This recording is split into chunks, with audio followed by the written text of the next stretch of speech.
Welcome, lovelies, to yet another episode of Making Stories Knits With. I'm so glad that you're back here this week with me and with my wonderful guest, the lovely Sari Nordlund. Hi. I'm so happy to welcome you here. For everyone who doesn't know, Sari is a super amazingly talented knitwear designer. It's seriously, every time that you I see one of your patterns, be it on Instagram or anywhere else, I'm like, this needs to go into my queue. That needs to go into my queue. Like, damn. And every time I get a submission from you, because you've worked with us quite a few times in the past, I'm like, yep, she's done it again. She's done it again.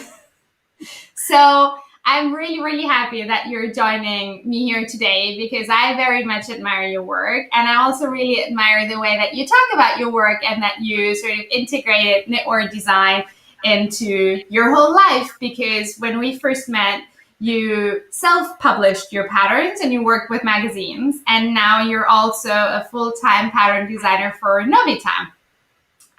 So this is something that we're going to be talking about as well.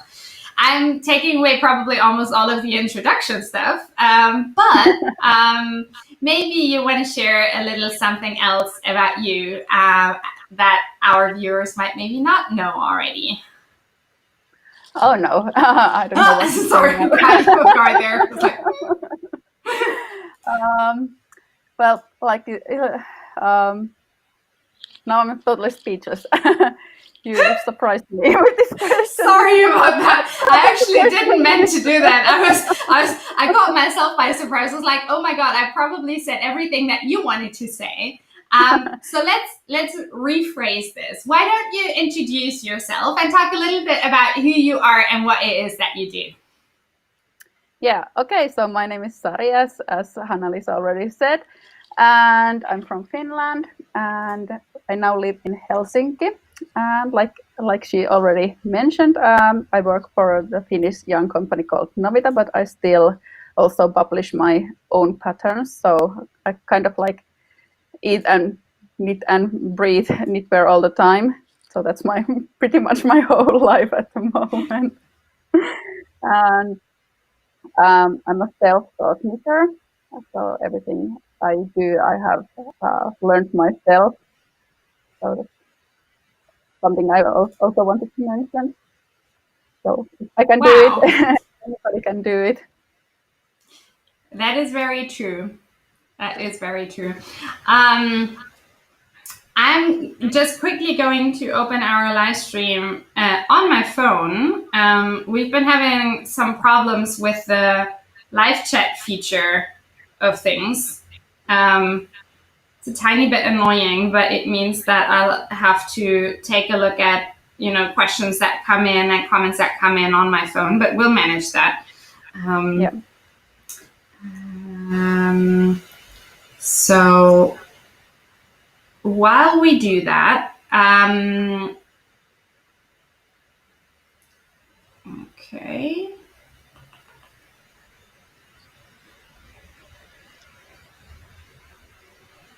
One more second.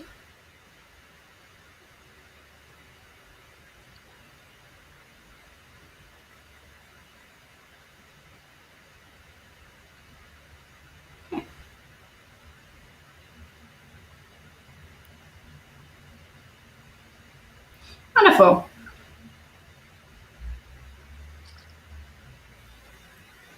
Hoping that this will actually work now. Okay. Wonderful.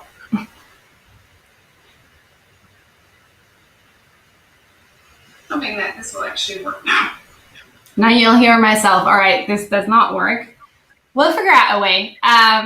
We'll do our second backup plan, which is, as always, Claire, if you're watching, can you WhatsApp me any questions? I feel ridiculous because this has happened at least like 4 times, and sometimes it works with a live chat and other times it doesn't, and I just don't know what's the difference. Okay. So yeah, but we always have that backup option, which is a good thing. So, jumping back to you and your work, because that is actually what we're here to talk about, not my wonderful tech problems. As I already said, you're known for your beautiful, intricate, and strikingly modern designs. For everyone who has not seen any of Sari's designs, I've brought a copy of issue 3 with me, which has one of my most favorite designs. Oh, I was wondering if it arrived. Yes, it's here. It came a few days ago. Oh, wonderful. Yeah. So lovely. This is Sari's beautiful unfolding shawl from issue 3. It's absolutely magnificent. It's knit in Garthenor number 1. Do you want to chat a little bit about the design? Yeah. You already mentioned it's Garthenor number 1. It's a lace weight organic wool yarn, and it's undyed, so it's a beautiful brownish gray color. And I started this with the long end, so it started here with the lace part, and then the lace is knitted first, and then just working towards the end, so it becomes smaller and smaller and goes faster and faster all the time. So I kind of like thinking about things, how to do them differently, and like people like to knit top-down sweaters, so I decided to do this kind of like top-down, if you can say so. And it's one of my favorite things about that design, and it's gone over so well with our testers. Like, I remember, I mean, it's been quite a while since that was in test knitting, but people absolutely loved it because you have the lace pattern, which keeps it interesting when you have those honestly very long rows. Like, shawls have long rows if you have them in good dimensions. And then you kind of create momentum. That's at least what they said, because you keep decreasing, and it goes faster and faster and faster. Yeah. And I think that was a really, really smart thing to do with the design. And I also think it's fun to knit the lace part first, and then when you only have the textured stitch here at the end of the shawl, it doesn't get boring because you have already you already know what's coming, and you know how it's going to look like, and you just want to wear it quickly. So, true. I was very much tempted to keep that sample, but I think you would have noticed if we hadn't sent it back. I'm a huge, I love wearing shawls. I'll be honest, I don't love knitting them. I'm predictably, I'll get on a shawl knitting kick about once a year. And then I'm halfway through any shawl that I cast on, and I'm like, oh, no. And I'll power through because I really love wearing them. And this is why that shawl has been on top of my knitting list since I saw your submission, because I think that might actually not have that effect. Plus, it's it's knit in lace weight, and it's really big. So I tried it on the sample when we did the photo shoot. It's super squishy. You can really wrap yourself up in it. And at the same time, it's not super heavy, which is something that I really like about it. Yeah, true. For me, it's the other way around. Sorry. Yeah.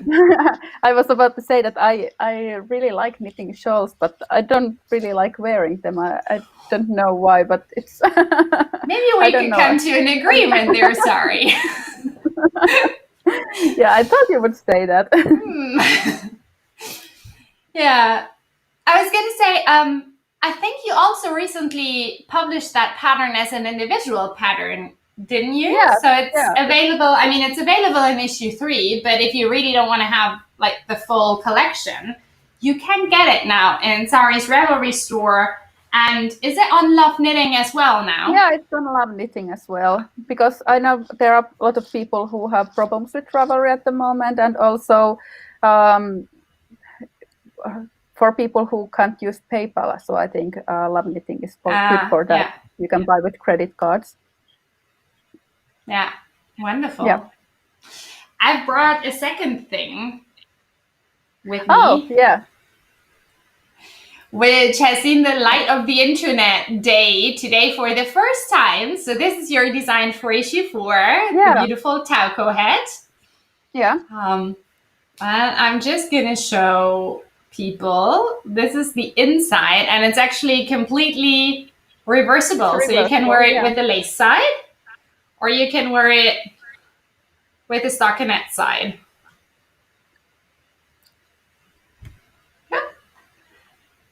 And I absolutely love that as well. And I actually have some yarn over there on my shelf to cast this on when we release issue 4. Yeah, that's so nice. Yeah. So those are two of the designs that you've done with us, and I wanted to show them also because I think both of them have things like the, starting with the long edge and then decreasing and starting with the lace. And this one is actually really cleverly done because you don't knit 2 heads. This is all knit in one go, so to say, but you end up with 2 heads. And I feel that way about a lot of your designs. You really think about what's fun to knit and also think about, innovative things. So this is really, I don't know. I'm always like, this is a really, really good idea. So I'd be curious to hear, is there any, you probably get this question a lot, but like, is there any specific way that you search for inspiration, or that you get your creativity flowing when you work on your designs? I'm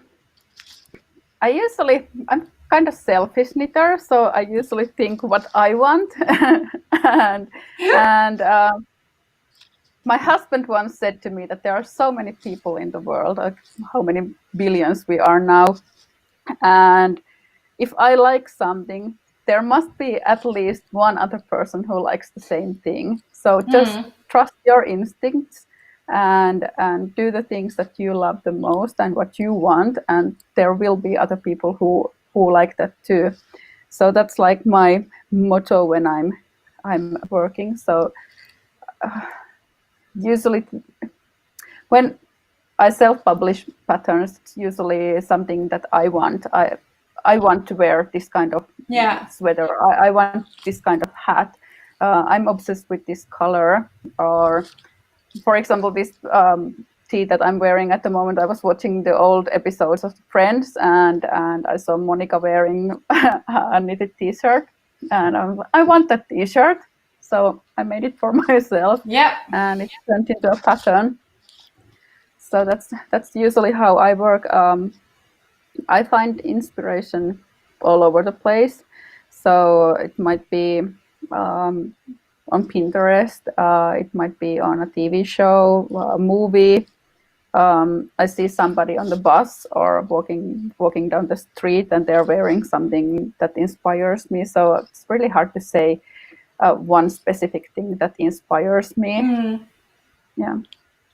I find that really interesting, though, and I don't think I love that perspective that you put on it. If there must be at least one other person who wants to knit the thing that I want to knit. I tend to struggle every time that we put a collection together with balancing the things that I want in it and the things that I know other people, or I think other people might want to knit. Yeah. But inevitably, I've come to find over the past few years of working at making stories, I kind of can't trust my gut instinct. If there's something that I want to, if there's something that I want to knit, there's also other people that I want to knit, but I hadn't thought about it in the sense like, we're so many people, there are others who share our taste. Yeah, that's so true. And I usually, everybody wants to think that we are unique and special in some way, and it's a bit depressing to think that we are not. But still, I think the mistake I made earlier was often to like try to think what other people want me to do, or like you said, what other people want to knit, and do that rather than what I want to do and what I want to show other people. And when I shifted my mindset from trying to kind of like please other people to doing the things that make me happy. I think this applies to so many other parts of your life as well. Yes. Not just knitting or knitwear design. I think that's when my can I say career as a knitwear designer started like to really take off. When I like gave up the self-doubt and started to really trust myself. So if I can give one advice to everybody who's beginning their journey, this is it. Yeah. It's really good advice. Thank you for sharing that. And it's I think also one of the core things behind having almost like a signature language as a designer. And this is something that I keep coming back to. There are a few designers, and you're one of them, where which, you know, no matter whether, I don't need to know it's your pattern. I know from the photo, I'm pretty sure that I know that it's your pattern. And I think that's a really good thing, having developed a style that you're known for, but keeping the balance of, you know, it's not boring for you. It's recognizable and also unique enough. And I think trusting your gut instinct and really designing the things that you want to wear and that you want to design is probably also a lot more fulfilling than constantly thinking about, ooh, what is it that maybe other people would want? What are colors that maybe other people would like? It's just not, you know. Yeah. As I said earlier, when we first met, you worked in a very different field and only self-published your designs. Do you want to share where you worked before? I thought it was fascinating. I'm a professional furniture conservator, and I used to work in different museums in Finland for 10 years before I got the opportunity to start designing full time. And sometimes I still miss my old job because I really loved that as well. But then again, this is my dream, so I'm kind of like living my dream at the moment. Oh, that's great. So for people who are not familiar with the work that you do at Novita, would you be able to share how exactly that looks like and what is it that you do for them, and maybe give a quick overview of what Novita actually is and does? Yeah, I can start with that. Novita is a Finnish yarn company, like I mentioned at the beginning, but there are people who just joined. And it's a family-owned company. I think it's the fourth generation of the family who are running the company at the moment. And our CEO is a woman who has children. So that's really amazing. She has this sign on her table that says "Boss Lady," and she's a really great role model. And we have our own factory here in Finland, so most of our yarns are produced and dyed in Finland. So that's really great as well. So it's an old company, and I'm a professional knitwear designer over there at the moment. And we also make our own magazine, which comes out 4 times a year, and mostly the magazine comes out in Finnish and Swedish, but most of the patterns will be translated into English, and they are available at the Novita Knits website. So that's what I do there.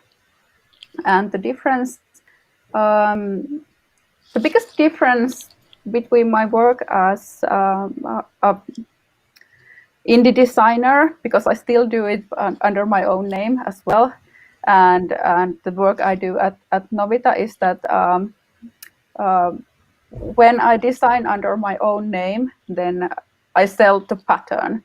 But at Novita, the main thing I do is to sell the yarn. So it's not the same thing. I still design, but at Novita, the main thing about the design is the yarn and how we get the best size of the yarn so that people understand the yarn and see the yarn, and we can showcase it and inspire people to how to use the yarn.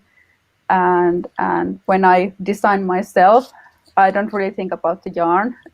Usually when I have test knitter calls, I say that you can use any yarn you want. But that's not the most important thing for me. But the design is. So that's the difference. Yeah. I think that's fascinating. So is that also different in terms of your work process? Like when you do something for Novita, I don't know, you start with a ball of yarn and you try to get to know the yarn and figure out which stitch patterns showcase it best, and then work from there? Yeah. And also because we do the magazine, then you also have to think that there has to be a certain amount of patterns with this yarn weight, certain amount of patterns with this yarn weight, and so many patterns for kids, so many patterns for men, so many patterns for beginners, so many patterns for experienced knitters. So there's a lot of things to balance, and not just like make whatever I want with the yarn. So it's a bit different, sometimes challenging, but I've also learned a lot during the year and a half that I have worked for Novita.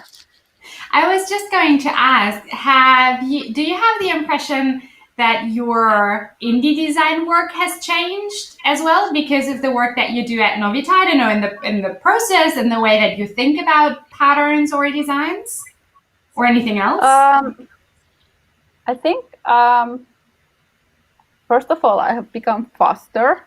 I work faster when I and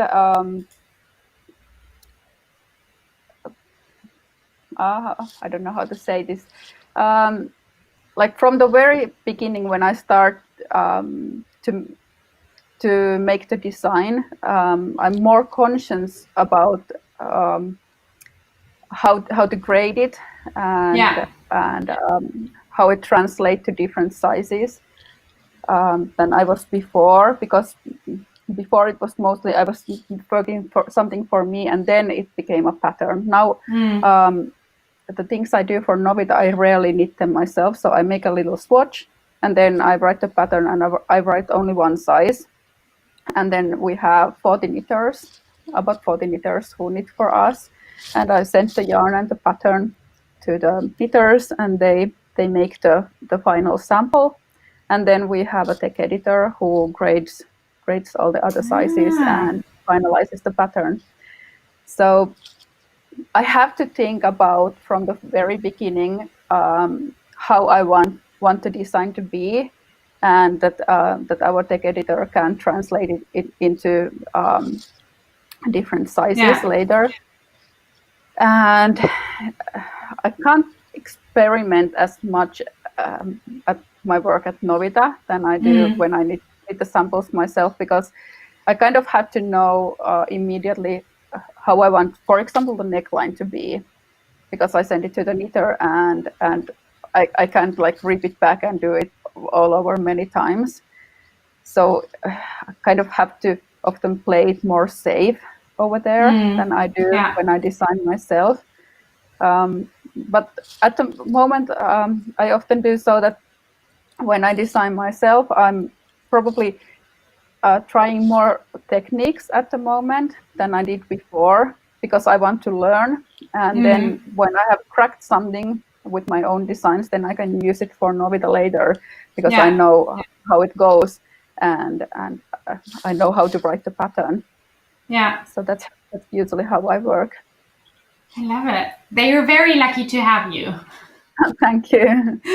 I'm really lucky to work there. I really enjoy the work there. So there aren't many opportunities, especially in Finland, but not anywhere else either, to work as a full-time knitwear designer. So I'm really lucky that I got. Let's switch to a slightly different topic. Although I could keep talking to you about this forever because I really find it fascinating. So maybe we'll have to have you back at some point to talk about this some more. I'd love to join another time.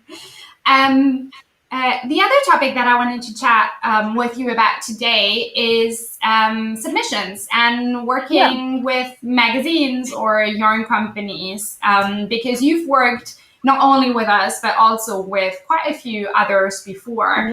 And I remember, maybe that was about 2 years ago. You'll know this better than I do, but you published, you were one of the very first people to publicly speak out about getting rejected from magazines in a YouTube video that kind of became a little bit viral at that point in time, because people were so happy that someone was finally talking about that rejection is something that happens to everyone.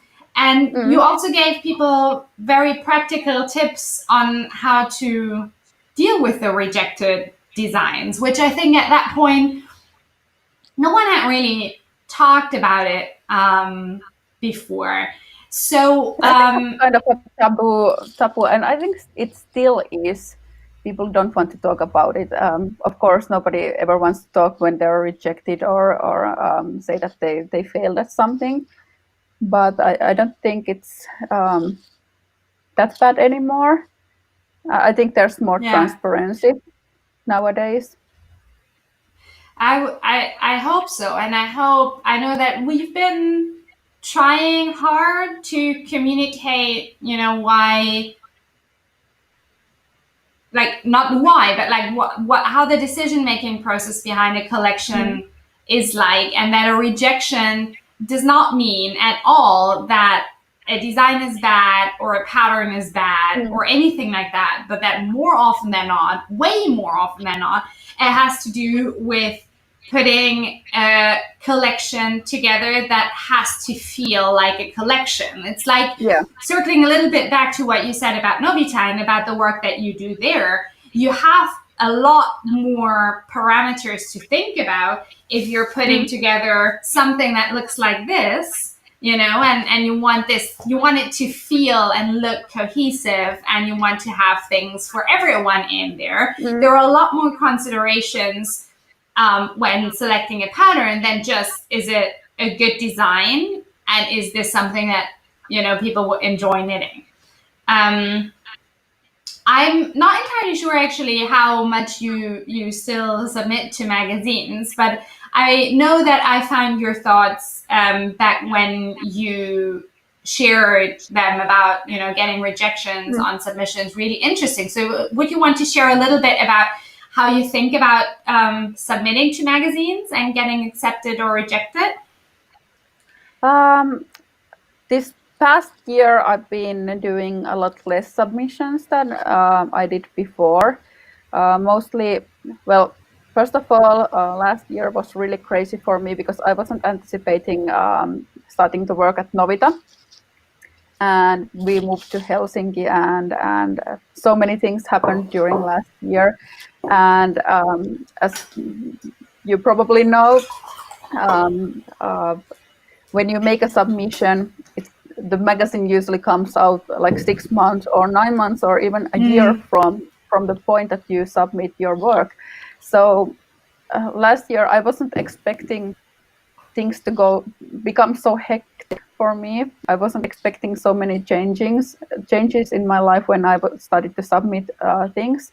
And then I had so much stuff to do last summer that it was like totally overwhelming and too much, and it was really crazy.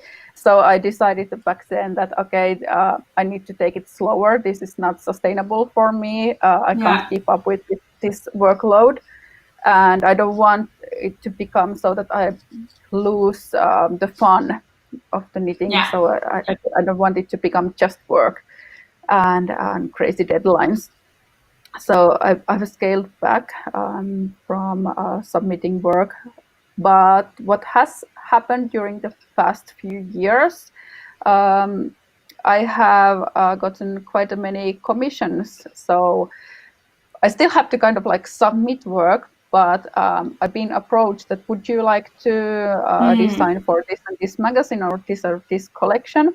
Can you send us 2 or 3 ideas that you would like to do? And that's a bit different because you kind of already know that you're in, but you still have to submit work to give them ideas of what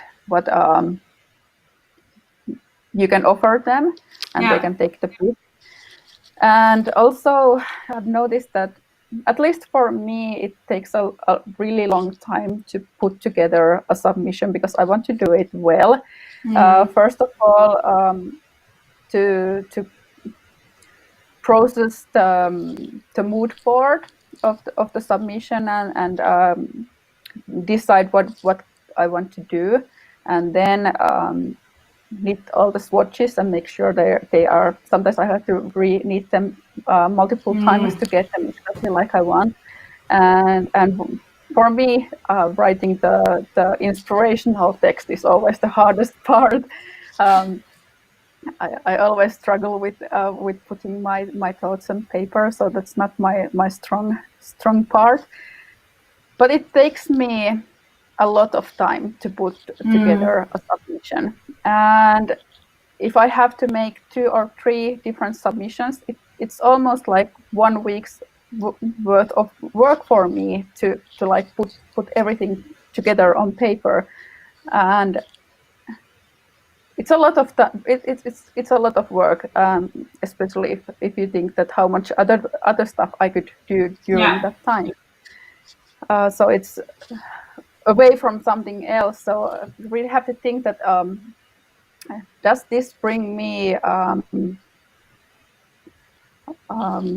more visibility, or what do I get from this deal, or should I just publish this at an idea myself? So there are so many things to consider. So at this moment, I'm working on a book. So I know this is very exciting. Yeah. So it's taking so much of my time at the moment. So I kind of decided that I'm not going to submit anything at this point. But I'm really bad at making promises. I usually always break all the promises I make. But let's see how this goes. But I still get rejected. So there was this one submission I've made. I think it was during May or April or something like that. It was a magazine that I really wanted to work with, and I didn't get selected, and it felt really bad. It still feels really bad. So it's not, Yeah.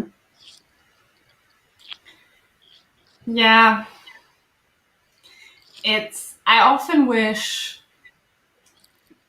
I would have space for everyone in the magazine, and it's just not the case. And it's one of my really core things that a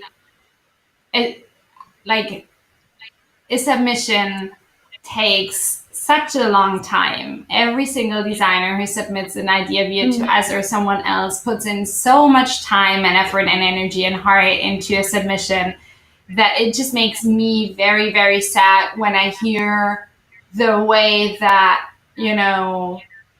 sometimes submissions are treated by publishers or yarn companies. I think, if you put in a week's worth of your time in putting together a submission, the least that I can do is to say, all right, look, I'm really, really sorry. It didn't fit into the magazine at this point in time. Is there anything that I can provide as feedback, something like that, or at least tell you that you've not been selected, because that's also not always happening. Yeah, that's true. There are so many times that I've been just like left wondering that I haven't heard back for 2 weeks. Maybe this means that I wasn't selected, or should I still wait for 1 more week? Yeah. And I think it's pretty rude, but it's not happening that often anymore. So that's a good thing. Which is a good thing. I'm hoping maybe we had a tiny little thing to do with this, because I've been very vocal about how I feel about this from a publisher point of view. It's also just not very, as you said, like you're kept wondering, which also limits you from using the submission somewhere else, right? And I think you also talked about this, and I think you've also done this, like you've submitted something, it got rejected, you've self-published it or resubmitted it to other magazines, right? Yeah, true. Yeah.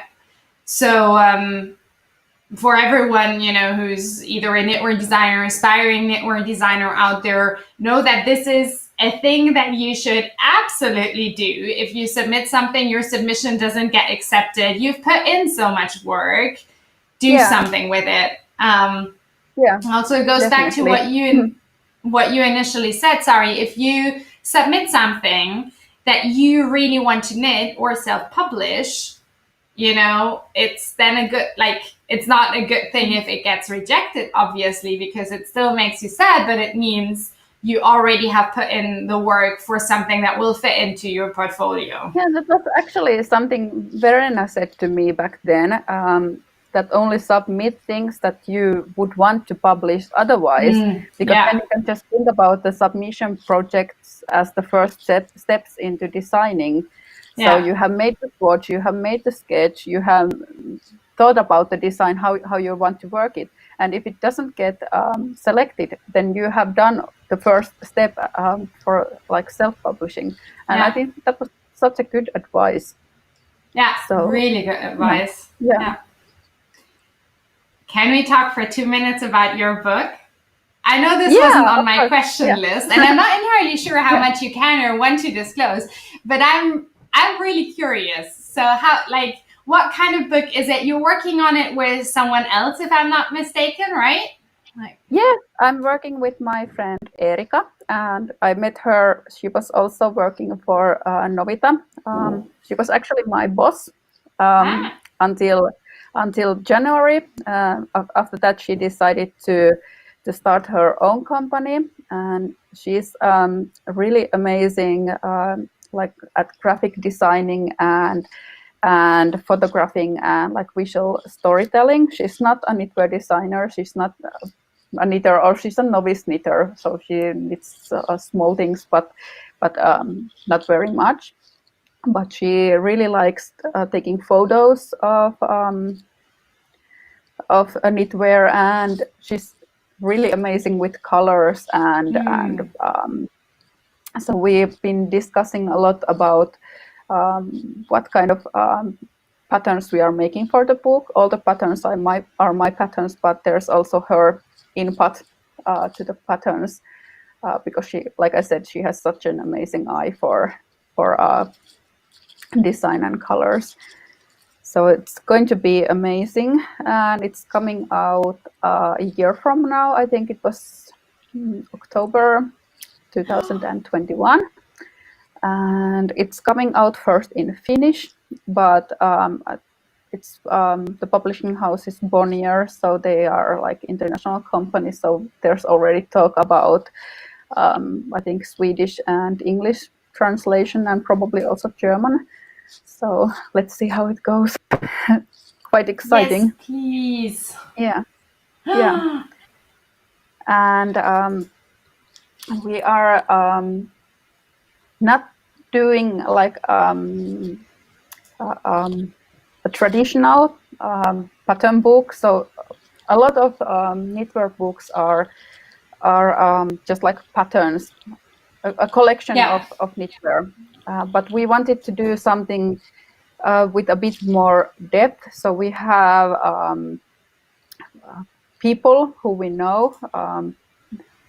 We have a girl who has her own Finn sheep, like Finnish landrace sheep, and we're going to actually next weekend we're going to meet her and take photos with her sheep, and she's going to talk about her sheep and why she loves them and what inspires her about having her own sheep, and she's planning to get her own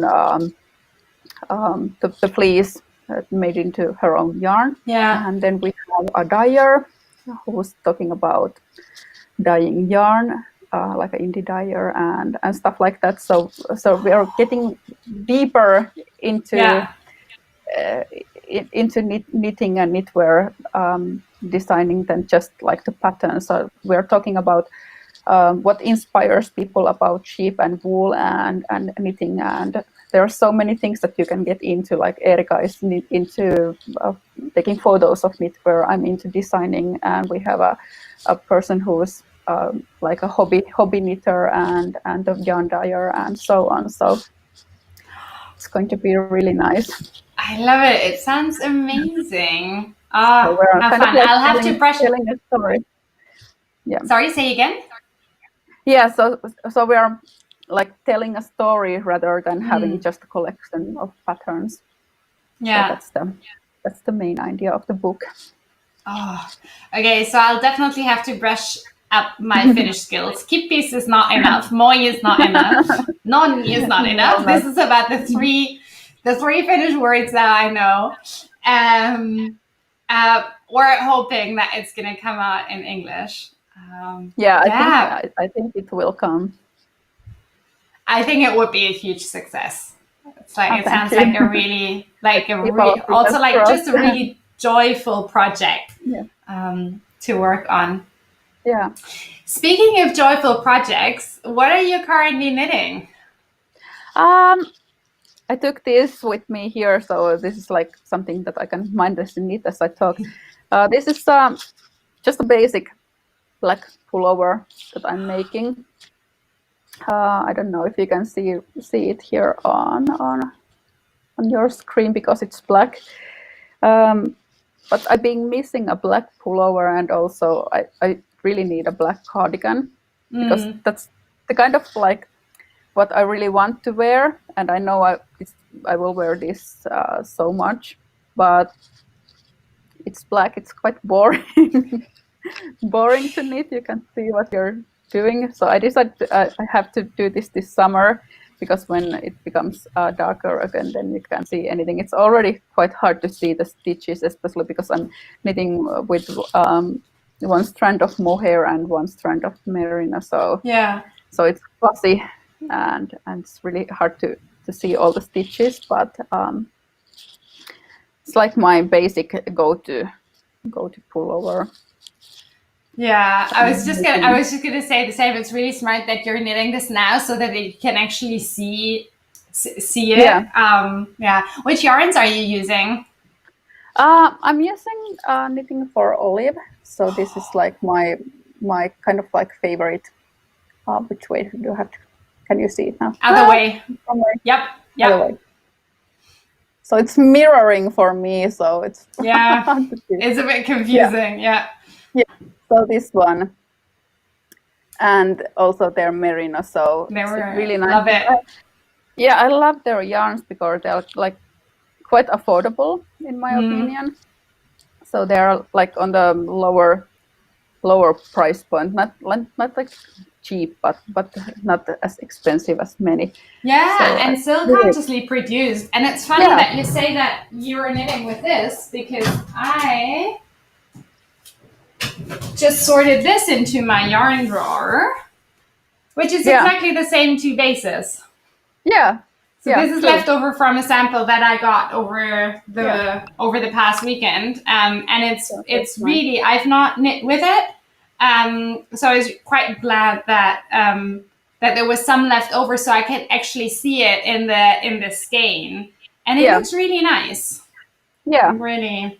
And I think And it's really good quality. I've made so many pullovers with their yarns, and it's really good quality. So I can totally recommend them, and I think they have the best colors. So yes, I love all their colors. they Yeah. have so many colors and Yeah. really, really, really good ones. Yeah. You've inspired me. I also really need, I really need a few more basic black things in my wardrobe. Yeah. Yeah. True. But it's also, I don't really, I don't know. I can't find the time to knit these days. It's gonna come back Yeah. eventually. It's like that when you have a small kid. Yeah. Yeah. And I am working on. I got this hedgehog fibers. Other way. Speedy? Which No, way? no. Yeah. This one. Ooh, they have a tweed base now. Or is that nice? It's really, really nice. They are using recycled wool and also merino, and then they are using all the waste yarn that they have, like the yarns that when they're dyeing, that they put on the skeins. I don't know what they're called in English, but they're carding them back to yarn. Let's see where you can see this best. But it has like this really idea. Really nice. It's like a gray yarn, but it has small speckles. Here you can see some like different pops of color. There's like neon yellow and pink and some little pieces of gold and it's really nice. I absolutely love this. And this was they asked me if I wanted to try this base and design something with it. So that's something that I'm working on, and it's going to be a cabled pullover. You can see here some of the cable designs. Gorgeous. So that's what I'm making, and also the last one, this one here.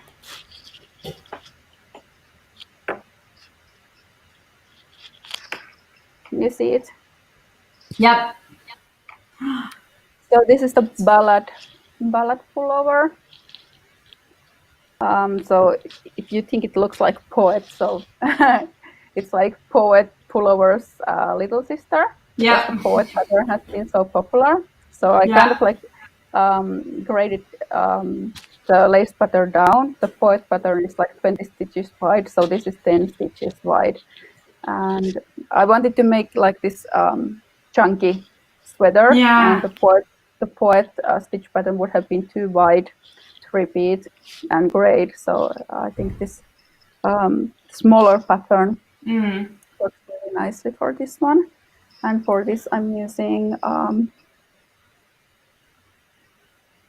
which way? Other way. Yeah. I'm the worst. I don't know. Here's something that you probably don't know about me. I don't know left and right. I'm the worst at left and right.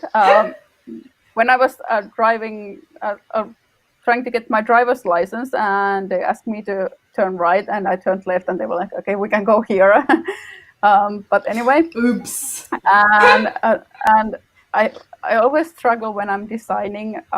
Usually when I have a test knit, the things that the test knitters first notice is that I write left cable, and then on my pullover it's a right cable. And for me, it's like impossible to understand when you're knitting something that, okay, this is the right shoulder, but when you're looking at the sweater the other way around, then it's on the left. And I always get so confused. I think my head explodes. So this, trying to match the film when I see myself mirrored and try to understand which way I have to move the skein. This is like, but that is also this is like too much for me. That is next level. That is next level hard. Yeah. But there, this one, perfect. Yeah. You just put it in front of your face.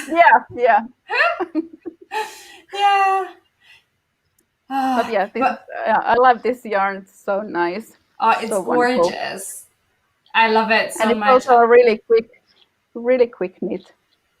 You know what? I have a cardigan in my stash that's knit in Surano that I've Yeah. not worn once because it's too heavy. And I just Oh, sorted it away for ripping it out. And I'm very much tempted because I love that combination of the lace and the yeah, pretty chunky yarn. It's just so yeah. good. So I think the lace makes this kind of like more lightweight, and also I Yeah. made this quite wide and like slightly cropped and boxy. So I think it will be really nice Yeah. to wear. Ooh. Yeah. When is this coming Yeah. out? Do you know already? Um, it's coming for test knitting very soon. So if you're interested in test knitting for me, and I'm trying to get it out at the end of September or very early October. So that's my like timeline. Great. Wonderful. Yeah. Yeah. I can't promise I would be a terrible test knitter with the time that I have at the moment, Oh, but I'll yeah. definitely keep my eye on the pattern Yeah. and like people. Yeah. Sari makes beautiful patterns, so if you're into the pullover and you want to test knit, well, wonderful. Alrighty, let me try and figure out a way to see if there are actually any questions. I don't think we have any questions. Do we have any questions here? People? Well, now's your time to ask if you have Now's your something you time have to wanted to ask ask. me. Alright, let's see. I'll try again on my phone. I'll try again on my phone. Yep, great.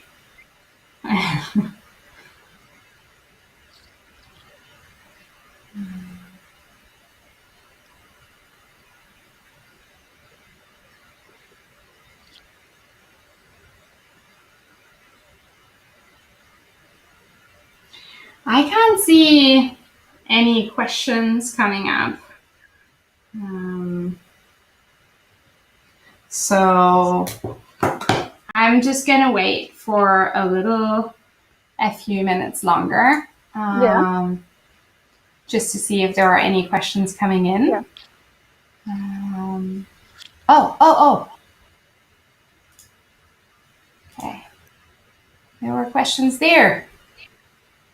Sorry. It's just loading them now.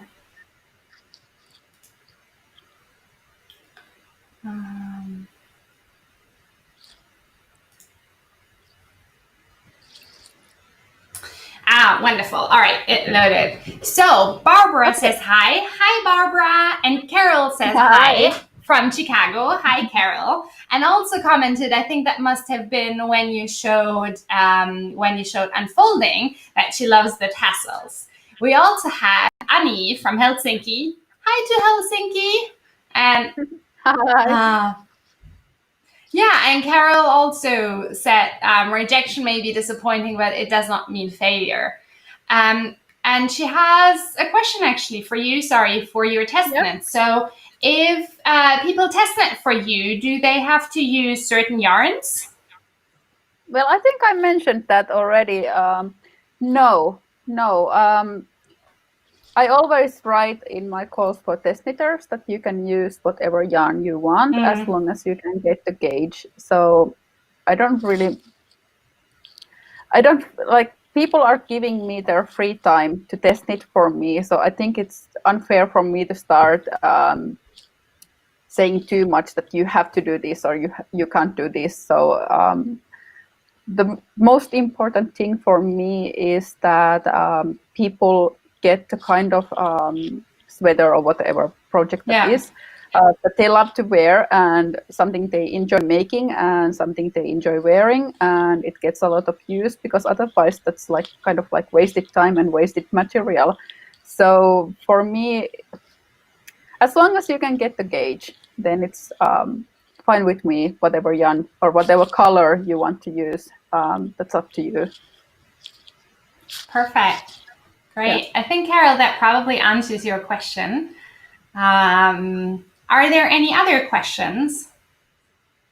I'm going to say one thing to sort of the test knitting thing, just because I'm currently managing the test knit for issue 5. It just started, so people have just started receiving the patterns. And if you've test knit for us, you know that we will, for certain patterns, ask you to work with the original yarn. And the background of that is that we want to find a good balance between taking care of our test knitters and also taking care of our yarn partners. Yeah. And the way that we've come up with this is that we are asking the yarn partners if they want to provide a discount code for testers. And if they do, which is usually around 20%, then we're asking people to knit with the original yarn, because you're getting a discount on the yarn. Yeah. And there are usually now always patterns that don't have to be knit in the original yarn in the test knit as well. So if you don't want to use it, or if it's out of your financial range, you can always use one of the other test knits. And I kind of feel not conflicted, but I want to take care of all of these groups at the same time. I also love seeing, once, you know, we've published a design, people knitting it with other yarns, and sometimes stunning effects. Like I recently saw a shawl from issue 1 knit up in basically the same combination that you're doing right now, Sari, in mohair and merino. And it looked gorgeous, totally different than the original design, but gorgeous. Mm-hmm. And I think that is something that you have going for you, like with your test knits. If people can use whatever yarn they want, you know, you get a really broad range of projects, which I think is really fun. Yeah. Always. But that's also, I kind of love this, like we talked earlier about my work at Novita, because at Novita, I only use Novita yarns. So when I design and knit in my free time, I want to give people the liberty to do what they want and not fit into some mold. Yeah. We have another question from Marina. Hi, Marina. Hello. Is there a specific type of construction you'd love to use in a design but haven't yet?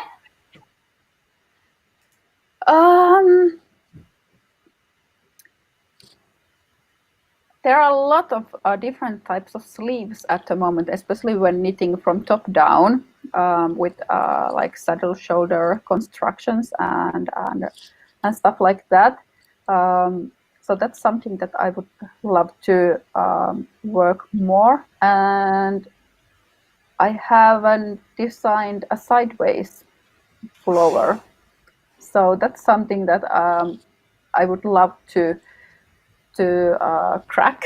And also for my work at Novita, all the time I'm asked to do more crochet projects. I'm not really especially talented at crochet. I can do the basic stuff, but I think it's like when you do something, then you're asked to do more and more and more and more. And kind of it's, at the same time, it's really challenging, but then again, I also think it's a really good opportunity for me to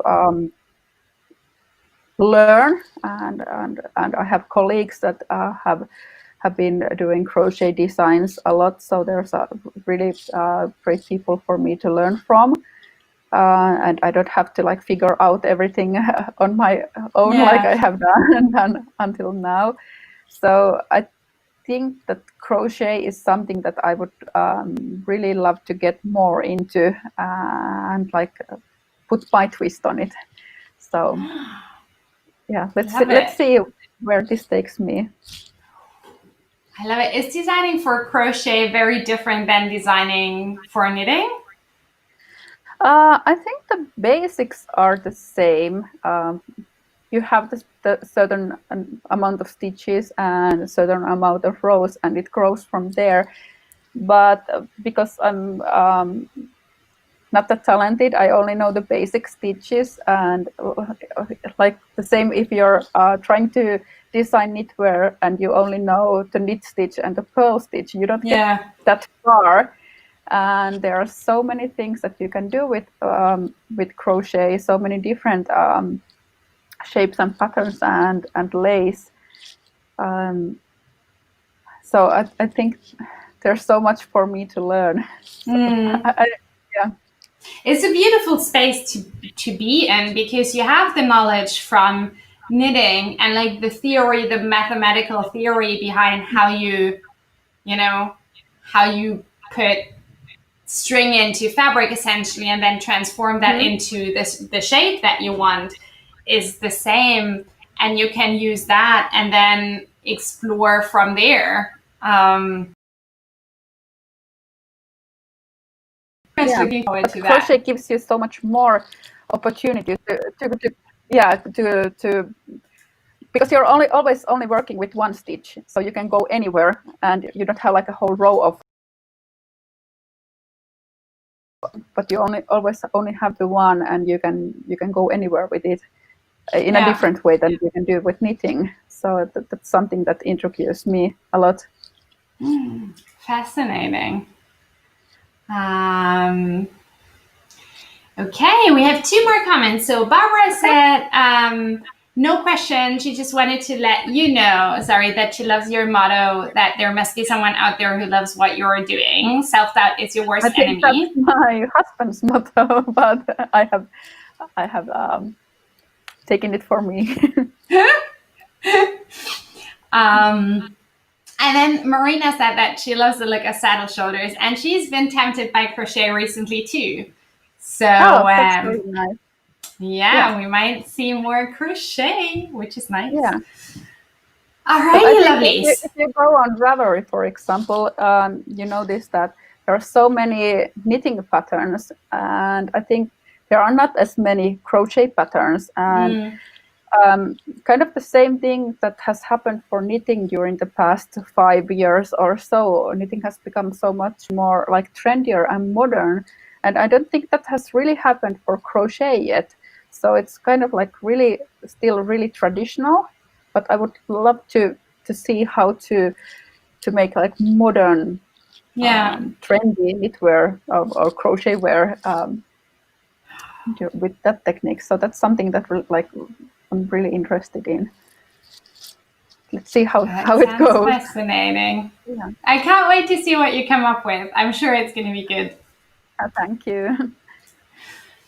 Alrighty, lovelies. I think we're gonna wrap it up.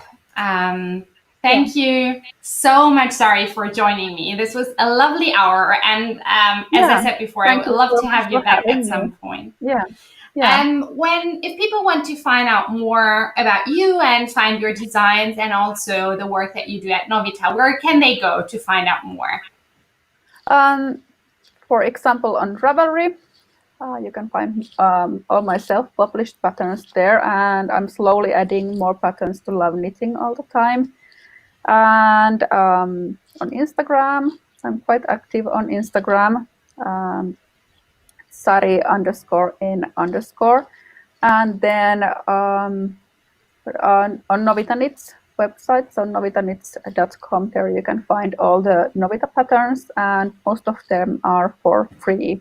So there's a lot of things to see. Wonderful. Thank you so much for sharing your time and all your insights with me and with everyone who watched. Sari, it was an absolute pleasure. Thank you, everyone, for tuning in. And I'd like to be back someday to talk with you. This was really fun. Yeah. We'll do that. Alrighty. Lovelies, I'll be back here in this space in 2 weeks with another live stream. Go check out Sari's Instagram. She takes beautiful pictures, and if you want any of her patterns, I highly recommend them.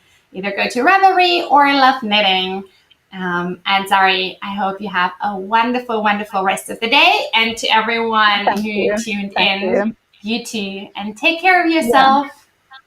Yeah. See you Bye. in 2 weeks. Bye-bye.